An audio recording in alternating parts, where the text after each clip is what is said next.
orin wèrè wo ni Yínká Ṣàbọ̀rúṣòṣì kọ yẹn náà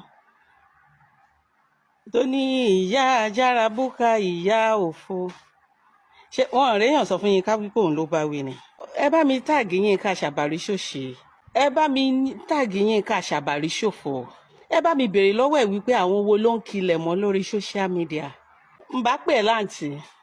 ṣùgbọ́n Ọlọ́run ní jẹ́ kí n ní irú èèyàn bíi tiẹ̀ láǹtì. ṣó mọ̀ pé tèmi wà lára mi tẹ́lẹ̀, ọlọ́kọ 10 ọlọ́kọ 15 ni mí, kò tún wá yẹ kí n yan oníṣàbàríṣòṣì láǹtì káàrùn ara mi má bàa pọ̀ sí i. tó bá jẹ́ wípé bá ṣe. ẹ̀yin èèyàn wa MEWOLAKA tún ti bẹ̀rẹ̀ pẹ̀lú arábìnrin yìí tí a mọ̀ sí YINKA TNT. ó tún ti bẹ̀rẹ̀ ó ti blast rẹ̀ bí arábìnrin yìí ṣe tún kọ orin kan.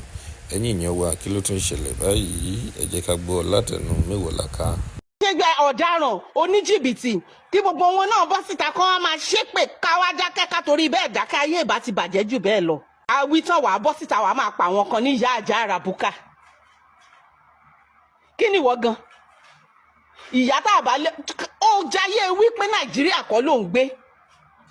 tó bá jẹ́ pé Nàìjíríà ló ń gbé ó wà lára àwọn abiyamọ tó máa rìn lọ́jà tó máa sọ òkò pa. nígbà tó máa ti ẹnu ẹ jáde oní kí ló kàn ẹ́ pẹ̀lú life anybody oní àwọn ọmọ tiẹ̀ ìbá àwọnú yàrá kan máa ṣe 3-some kan máa ṣe 4-some oní kò kàn ẹ́ nítorí pé ò bá wọn wọnú ilé, kò sí nǹkan tó kàn ẹ́, ó kàn àwa báyìí àwọn ọmọ tí wá ṣe rí kan àwa. nǹkan tó bá wo oníkálukú ló lè ṣe lóòótọ́, but the consequence you are not in the position to choose it. You are free to behave anyhow as you like as an adult. You can choose the word of crime, word of immorality, word of anything, but you have to bear the consequence. You are not to dictate the consequence. ó lè pariwo mọ́ wa pé ká gbé tọ̀ fún wa tí gbogbo èèyàn bá ń bẹ̀rù ẹ̀ èmi kan tó bá máa sọ tán àwa lọ́nà kan ni mo bímọ sí omi ìlọ́kàn kiri ó bímọ sọ́nà kan àmọ́ o ti bá 4 partners gbé 4 different partners 4 different oṣù free marriage without children. àwọn wo ló ń bóbó àwọn wo ló ń halẹ̀ mọ́? a ní nǹkan tó ń ṣe ò dáa lóun bá yé jẹ́ orí ẹni bá wù ẹ́ kò ní dáa fún. àtàwọn ọmọ ẹ náà tó bá wù ẹ́ gbogbo ohun tó sọ lórí gbogbo abiyamọ tó complain nípa ìwà tó wù, gbogbo èpè tó ṣẹ́ lórí gbogbo ọmọ ọlọ́mọ tó complain nípa immorality tó ń sọ, a máa bẹ èmi ò ní gbọ́mọ ẹ ṣépè, abiyamọ lèmi, a máa bẹ ẹ torí àwọn ọmọ ẹ wọn choose ìyá wọn bọ́ ayé tí wọn ni. so a lè sọ wípé kọ́lọ̀ ń bẹ ẹ̀ṣẹ̀ wò lára àwọn ọmọ ọlọ́mọ tí bàbá tó ò bá dá tí bàbá wọn bá dá ńkọ́, tó ò bá dá tí bàbá wọn bá jẹ́ ìbàbá alálùbáríkà ńkọ́, ṣàmà wá ní kí ti bàbá oníbàbá bàjẹ́ torí pé ó fẹ́ yàwó òṣì ni. kí ló ṣe é? kí ló gbé tó ń gbin? kí ló gbé mi? ta ló kédì sí ẹ tó ò bẹ́ẹ̀ fẹ́ rọ sí? a ní nǹkan tó ń ṣe ò dáa ó dẹ̀ képe mọ́lẹ̀. ìwọ ikọ̀ náà ló déédéé gbé símbọ̀ nǹkan ọmọkùnrin jáde níbi ìwọlé ní àkọ́kọ́ dídò lásán. Àṣàbí ọlọ́ṣẹ kò ṣèbàjẹ́ bíi tiẹ̀, Àṣàbí ọlọ́ṣẹ kò ṣòṣì ọjà ẹ̀ ló ń tà, kò ṣe ránu. ohun tó ń ṣe fún lóyè ní Ìjẹ̀bú ni wípé ó ta dildo, ó polówó dildo, ó polówó handcuff. ohun tó ṣe nìyẹn o, kò ṣòṣì bíi tiẹ̀ o, kò sọsọkúsọ bíi tiẹ̀ o. ká má ṣe sọ fún ìwọ tó ti ń fi ìbàjẹ́ ṣayọ̀ for over 5 years. àwọn mùsùlùmí jáde wọ́n gbé ẹgẹ́gùn, àwọn kérúbù àti séráfù jáde wọ́n gbé ẹgẹ́gùn. ìwọ ikọ̀ náà ni kẹ́nu má sì Yorùbá ní tán bá pèèyàn lóní fúnra dàdàdà wọ́n ní kò tiẹ̀ pa fún ẹ̀ mọ́. kí ló dé? àwọn olò ń gbé ṣépè, àwọn olóní tó bá ń yọ ẹ̀wú ẹ̀yù kí náà yọ wò lára ẹ̀,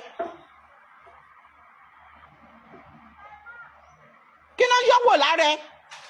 kò sí ọmọ rẹ kan, kò sí òbí rẹ kan, kò sí èèyàn rẹ kan tó máa wo program ẹ tó máa ní bó ṣe ṣe ó tọ́. ìwọ kan náà ni wà ní ṣé bàbá rẹ ti dúró rí? How on earth do you think that is okay? That is good. ìwọ kan náà ló máa ní ṣé ìyá rẹ, ṣé bàbá ọkọ ìyá rẹ ṣé ó ti gbé ọ tàràbà yé rí? ìwọ kan náà ló máa ní ẹlẹ́hàá tó lọ ṣe 3-some. ìwọ kan náà ló máa mú gospel music tó máa sọ dìdàkudà tó máa sọ ìsọkúsọ gbogbo ayé dẹ̀ ń sọ gbogbo èèyàn dẹ̀ ń sọ ó dẹ̀ ń ṣòṣì ó ń ṣayọ̀ nínú ìbàjẹ́ ó ń ṣayọ̀ nínú òfò ó ń ṣayọ̀ nínú ìdọ̀tí kí ló lórí monetization yìí náà ó wá ń sọ̀rọ̀ ó ní ìyá dáadáa ni mi ò ṣú Yínká tó bá jẹ́ wípé màmá tó bí ẹ màmá dáadáa ni then you are misrepresenting the mother tó bá jẹ́ pé ìyá tó bí ẹ lóòótọ́ ìyá alálùbáríkà ni Yínká ó gbéṣẹ́ màmá yẹn yọ gbéṣẹ́ ẹ yọ represent your mother well ìwọ kọ́ ló máa sọ wípé wọ́n bí ẹrẹ ìwà ọmọlúàbí ìwà rere la fi ń mọ ẹ̀ṣọ́ ènìyàn ìwà ẹ you don't have to blow your own trumpet. You don't have to blow your own trumpet. We are the one that will blow it. Tá bá sọ wípé èèyàn rere dájúdájú ọmọlúàbí ni Yínká. Àwọn wo ló ń halẹ̀ mọ́, àwọn wo ló ń hólé lórí, àwọn wo ló ń ṣe bàlàbàlà lé lórí ibo ló ti wá, kí ló jẹ́. Ó gbé ọjọ́ tí mo kọ́kọ́ rí music tó ní ìyá àjára búkà mo wò wípé ẹni èébú kún ara ẹ̀ wọ̀ntìwọ̀ntì. Ìwọ tó ń ba yí ọ oníkọ́ náà má ṣe ẹ ní ìyá òṣì abaniláyé jẹ́ ìwọ gan fúnra ẹ ti di ìyá òṣì abọmọláyé jẹ́ ohun tó kù ni wípé kó máa ṣàdúrà wípé kọ́ lóun tú ẹ ṣe ohun tó kù ni tó kó máa ṣàdúrà ni pé kí Ọlọ́run yí ẹ lọ́kàn padà kó yé ba yí ọmọ ọlọ́mọ jẹ́ àbí ẹjọ́ kọ̀tọ̀kọ̀tọ̀ wo ló ń sọ rádaràdà wo ló ń sọ lẹ́nu òfò wo ló ń sọ lẹ́nu kí ló ń sọ lẹ́nu gan wọ́n yọ ẹ wò ta ló ń yọ ẹ wò Facebook ìkọlà wà tó jẹ́ wípé wọ́n máa kọ́ọ̀tì fídíò wọ́n máa gbé sórí YouTube wọ́n máa gbé sórí Instagram wọ́n máa gbé sórí TikTok wọ́n máa gbé sórí Facebook ẹlòmíì gan ìgbà míì wọ́n ti gbé fídíò ẹ wá tá à ní mọ̀ tó jẹ́ wípé á wà lórí speaker tá a bá ti gbọ́ ìsọkúsọ tó o bá ti là á mọ́lẹ̀ bá a sáré máa gbé sílẹ̀ nítorí pé àwọn ọmọ wa tó wà lẹ́gbẹ̀ẹ́ wọ́n dẹ̀ ń bẹ́ẹ̀ sọ Ẹniọlá tó lóun support Ẹniọlá Sisi Alágbo wàláì wọ́n bí ire jù ẹ lọ wọ́n bí dáa jù ẹ lọ wọ́n kọ́ ọmọ yẹn ó sì gbẹ̀kọ́ ọmọ yẹn pẹ̀lú pé kọ́kọ́ fẹ́ ṣe gbáǹkó bíi tiẹ̀ tó ń pariwo àgbo threesome lẹ́yìn ìgbà tí ẹnu dàbò tó ń gan ó sún oorun mẹ́ta tọmọ ẹ̀dá ń sùn ó bọ́ síta ó bẹ̀bẹ̀ náà ohun tó fi mú ọmọ tó kọ́ tó ṣìnà nìyẹn kò sẹ́ni tí ò ń ṣìnà ó bọ́ síta ó bẹ̀bẹ̀ ó ní jọ gbogbo àyẹn wá sọ wípé àwa kọ́ ló ṣẹ̀ ó ní kọ́ lóun dáríjì òun ibo ló ti rí ẹ ibo ló ti já wá kí ló ṣe é tani ò mọ̀ wípé tí ọkùnrin àti obìnrin bá wọnú yàrá wọn máa ń ní ìbálòpọ̀ tani ò mọ̀ wípé ìbálòpọ̀ wọ́n wáyé láàrin ọkọ àti abo ta ló kọ́ tani wọ́n pè jókòó tani ìyá ẹ̀ pè jókòó tí bàbá ẹ̀ pè jókòó tó ní ẹ máa wò wá o bó ṣe máa ń ṣeré o nítorí ọjọ́ tó bá fẹ́ bóbìnrin sùn.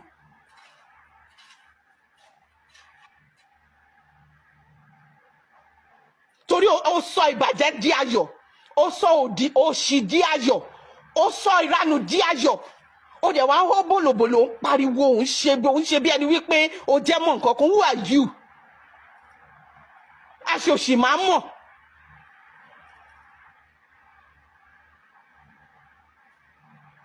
ó dẹ̀ ń bọ́ síta àwọn ìyá kan tóun bá ṣe kinní kan tóun bá ṣe kinní kan àwọn ọmọ ìyá Ìsábọ̀dù tó ń bú tó ń ṣe kinní kan wọ́n bẹ́tà ẹ̀ ṣé orí ọmọ ìyá Ìsábọ̀dù lórí social media ni kó wá máa ṣòṣì tó ń ṣe ìyẹn by the way kọ́má ni mo dá sọ̀rọ̀ fracas ọ̀rọ̀ fracas ò kàn mí bọ̀tẹ́ ó yẹ kéèyàn kan ti ẹ̀gbọ́n náà wojú ẹ̀ kan bẹ́ẹ̀ sòótọ́ ọ̀rọ̀ ó lè rò pọ́ kọ́ máa ó lè máa wò wípé wọ́n bí ẹrẹ kó tọ́ ẹ pé wọ́n tọ́ ẹrẹ kó o má gbẹ́kọ̀ọ́ rẹ̀ tó bá bí ni re tó bá tọ́ ni re èèyàn máa ń tú rẹ̀ bí Yínká ò tú rẹ̀ bí ò tú rẹ̀ bí rárá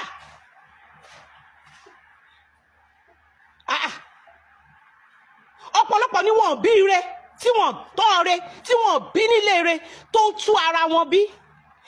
nobody can choose his or her parents kò sẹ́ni tó lè choose òbí ẹ̀ bí àwọn ọmọ tó bí nínú bí bó ṣe jẹ́ wípé tó bá béèrè lọ́wọ́ wọn wípé ṣé wọ́n máa tún bẹ́ẹ̀ wáyé lọ́pọ̀ ọgbà ṣé o rò wípé kán fi owó tọ́ ọmọ ni nìkan ni òbí rere ni ṣé o rò wípé kán ra aṣọ fún ọmọ nìkan náà pè lóbí rere ni kí ló ṣe ẹ́ ìwọ náà ló kọ́kọ́ wá promote partner kán máa bá partner gbé kán máa bára wọn sùn kán máa tẹ̀sí ara wọn ìwọ náà lẹ́ni bí tó ń ta padlock àgádágodo àkànmọ́lẹ̀ Yínká ìwọ ló kù tó máa rí ìbínú Ọlọ́run ìwọ ló kù tí gbogbo èpè tó ń ṣẹ́ lórí gbogbo àwọn abiyamọ tòótọ́ lórí gbogbo àwọn èèyàn gidi tí wọ́n fẹ́ ká yí ọmọ ọlọ́mọ bàjẹ́ tó ń sọ wípé bó ṣe ń ṣe òdà gbogbo èpè tó ń ṣe á máa jẹ́ tiẹ̀ àmọ́ mo yọ tàwọn ọmọ ẹ kúrò ń bẹ̀ àwọn ọmọ ẹ ò ní forí gbégún ẹ àwọn ọmọ ẹ ò ní jìyà ìmọ̀dí wá sóríire ọ̀nà wá ńlá bọ́ ìwọ èpè tó ṣe á bọ́ sórí ẹ èpè tó ṣe á máa jẹ́ tiẹ̀ ìwọ náà ló lọ ṣe bí bèbè ẹrẹ ó dẹ̀ ló ṣe dá oníká má sọ̀rọ̀ ó gbèpè ni wọ́n ṣépè sọ ẹ́ ni ìwọ náà ni lọ́wọ́ kọ́kọ́ lọ ṣe bèbè ẹlẹ́rẹ̀ tó ní kó máa gbé sídìí àwọn àlè tán bá fẹ́ tán bá kí ló dé ìwọ náà ló dá gúrùpù ṣàbàrí ṣòṣì ṣàbàrí kò lò sílẹ̀ tó ní ọkùnrin tó bá fẹ́ dóko dẹ́dóko obìnrin tó bá fẹ́ kóde pé kán máa bọ̀ ìwọ náà ni ló dá gúrùpù yàlẹ̀yàlẹ̀ tó legalize ẹ̀ tó bá ní ìlú òyìnbó ló wà torí wọn nìkan ló lọ ìlú òyìnbó bá ní gbogbo community yín téèyàn kò rí rí téèyàn kò gbọ́ rí ó dẹ̀ máa sọ òyìnbó tó bá jẹ́ pé àwọn òyìnbó ní audience ẹ not even the white we do that dirty things tó dẹ̀ ń sọ ó ṣe sọ lóyìnbó ó ṣe sọ lóyìnbó wọ́n máa pèsè orí social wọ́n máa pèsè orí show ẹ ibi tó ti máa mọ̀ pálábòsí ni ẹ wọ́n máa pèsè orí social ẹ wà á ní kó máa sọ òyìnbó wà á ní kó máa sọ Yorùbá ó ṣe sọ lóyìnbó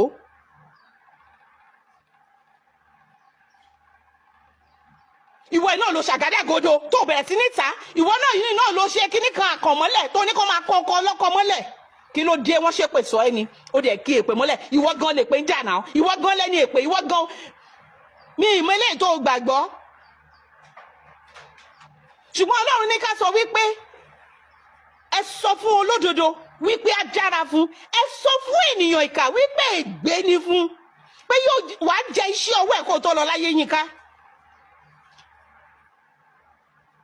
ó yẹ sọ fún èèyàn pé ègbé ni fún Yínká.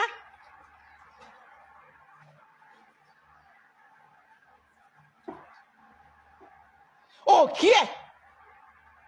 So far you are collecting monetization. Kí ló ti ṣe é? Ó lọ́wọ́ àwọn tó kù. Àwọn tó wà ní headline tí wọ́n promote healthy sex between couples. Lọ́wọ́ bó ṣe ń ṣe with decency. Tani ò mọ̀ nípa adult education. Ṣáwọn ọmọléèwé ò kọ́ ní school ni. But let everything be done in decency and in order. That's what we are talking. Bó ṣe jẹ́ wípé ìyá ẹ̀kọ́ ẹ, bó ṣe jẹ́ wípé bàbá ẹ̀kọ́ ẹ tó, ṣé ìyá ẹ̀ àti bàbá ẹ̀ nígbà tó ń bára wọn sùn, wọ́n pè ẹ́ tó ní Yínká wá máa wò ó, kó lè mọ bó ṣe máa ṣe. Ta ni wọ́n kọ́? Ta ló lọ kíláàsì ẹ̀? Ta ni ò mọ̀ wípé wọ́n gbé nǹkan sí nǹkan ni?